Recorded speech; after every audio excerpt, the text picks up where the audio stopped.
This time, we'd like to welcome head coach Buzz Williams from Texas A&M Aggies, number 7 seed in the Midwest region.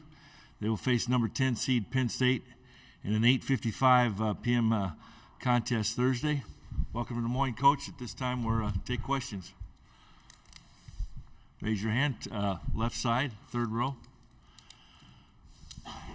Olin Buchanan, Texags. Buzz, you've told us before that you typically put Dexter as your top defender on the opponent's best offensive player. I would ask, what is it that makes you have so much confidence in Dexter in those matchups, and just if you'll also comment on the matchup then and what you do to try to contain Pickett to whatever degree you can. Well, we want to be careful what we say publicly about the game and our strategy.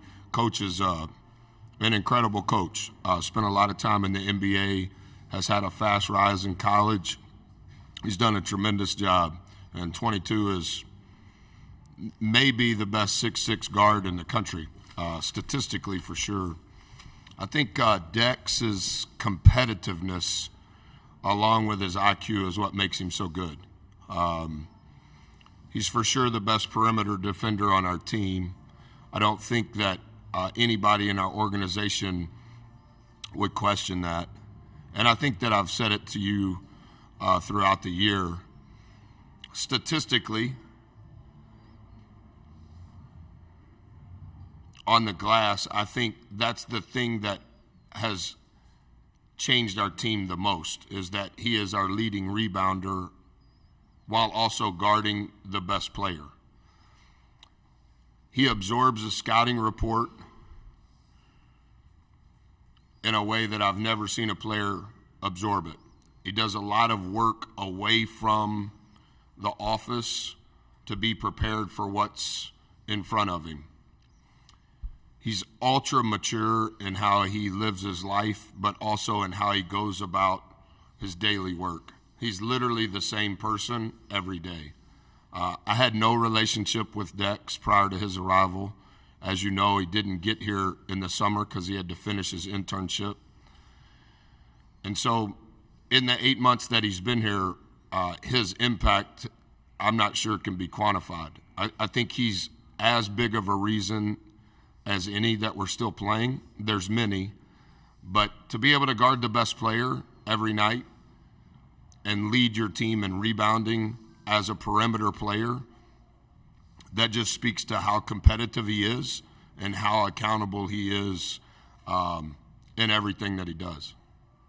Questions on the right side, second row, then we'll go right behind there. Buzz, Mark Passwaters with Rivals. I was wondering if you could give us a little insight into the mindset of the team right now. Certainly from talking to Boots and Dex and Wade, they seem pretty relaxed, from a distance. Yeah, I think those guys have probably watched as much tape as I have. Four was texting me at 3:30 Monday morning, and I was like, I have to go to bed at some point.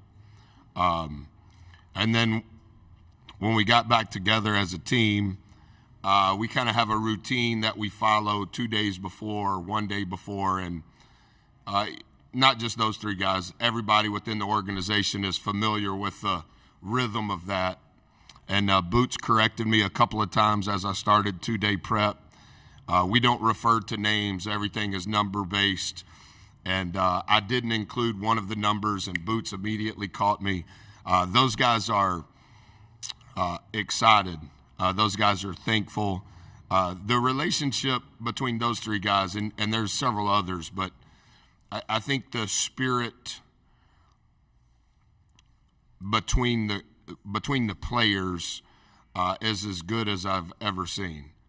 They've worked incredibly hard to get to this point. They're thankful for the opportunity. They have very low egos. They care about one another. And collectively, they just want to, what do we need to do to keep playing? And that's a lot of fun to be around. I'm going to go left side on the aisle. Go ahead. Brent Zorneman, Houston Chronicle. Buzz, how do you treat tomorrow differently when you have to wait and then wait and then wait for the late game, or do you treat it any differently with your guys? Yeah, So at home, we have shoot around 8 hours before the game. As long as school doesn't dictate that. But as often as we can, we're going to have shoot around 8 hours before. Obviously, when you get to tournament play, you can't dictate the shoot around.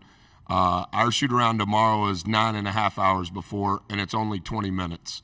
So I don't know that there is a lot of excitement to be able to watch the games. But when you're the last game, that's a lot of emotion to watch. So the one thing that I have talked to him about, and I was even telling my wife this last night when the games in Dayton started, one of the groomsmen in our wedding is the coach at Corpus Christi. And so when we got to the hotel and finished all of our day's work, she said, "Who do they play when they win?" And I was like, "I don't know. I haven't even looked at the bracket." Because I've tried to stay in my routine. Like, thankful we're playing, understand the stage, completely aware of the platform.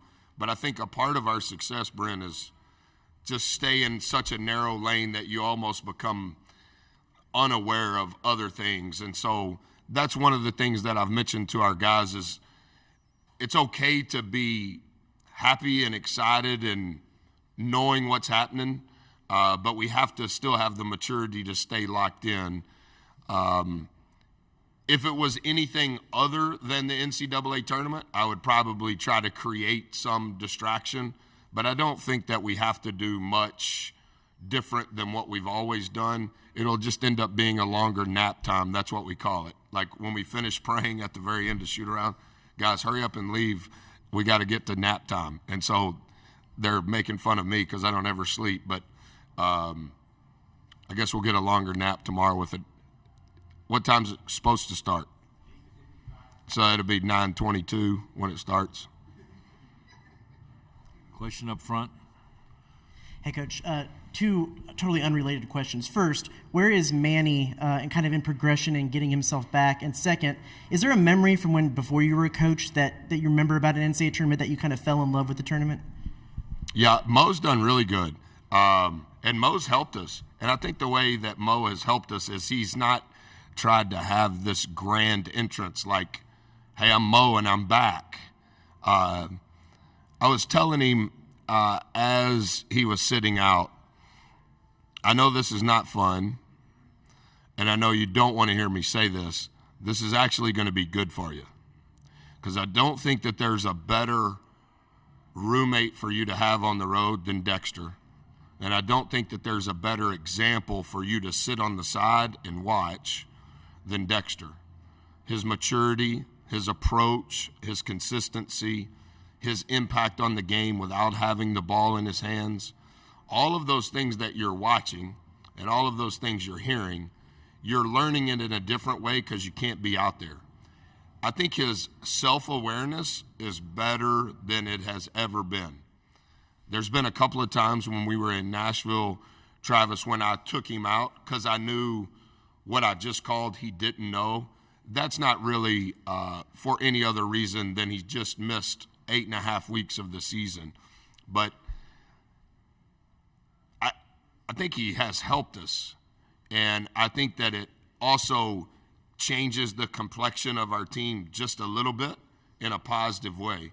But I think as it relates to his career, nobody ever wants to get hurt. Nobody ever wants to break a bone. But I do think that the wisdom that has been acquired will be good for him long term. Where I grew up, we didn't have cable TV. You couldn't get it on the red dirt road that I grew up on.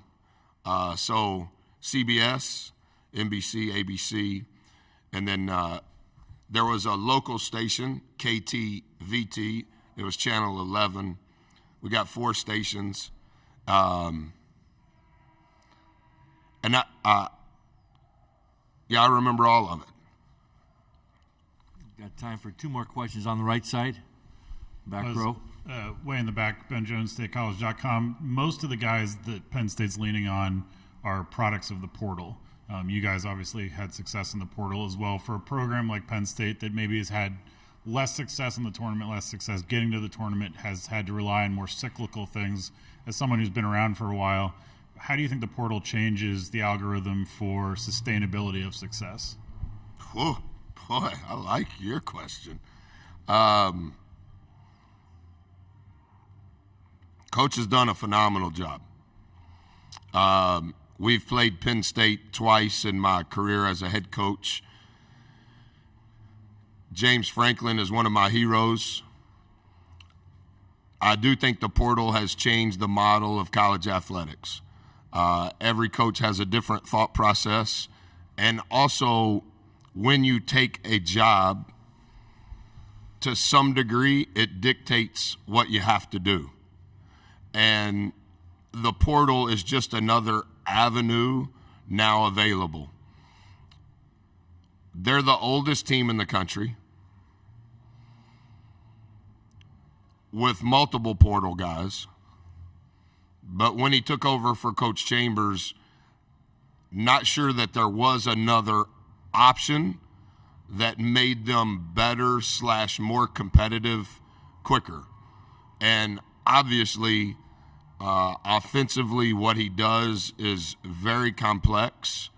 And I think he's taken the skill of those that have only been to one school and those that have been to multiple schools and done an extraordinary job teaching and coaching how they want to play. And the more I watch, and with each passing day, I kind of have more confidence in understanding what they're trying to accomplish. As much as there are so many layers to what they do offensively, I think what they do defensively is very sound as well. And I know that he's an offensive genius, and he's deserving of all of that credit.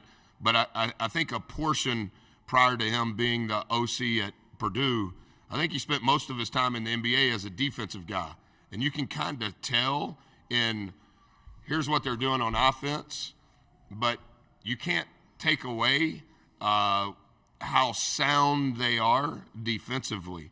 And I was telling our team, like green is really good and red is really bad and yellow is somewhere in between. Their team is distinct green or red. There is no yellow. And it's because they're very committed to what they're doing. They're not turning the ball over. The third least turnover rate in the country. Half of their balls are going to be shot from three. And they're going to shoot more and make more than any team in the country. They're not trying to get fouled because they're not going to the charge circle. They're not going to offensive rebound because they're not going to give up any points in transition. Like, they're very distinct. And I think you can do that. The more mature your players are to understand we're going to be great at this. This is our strength.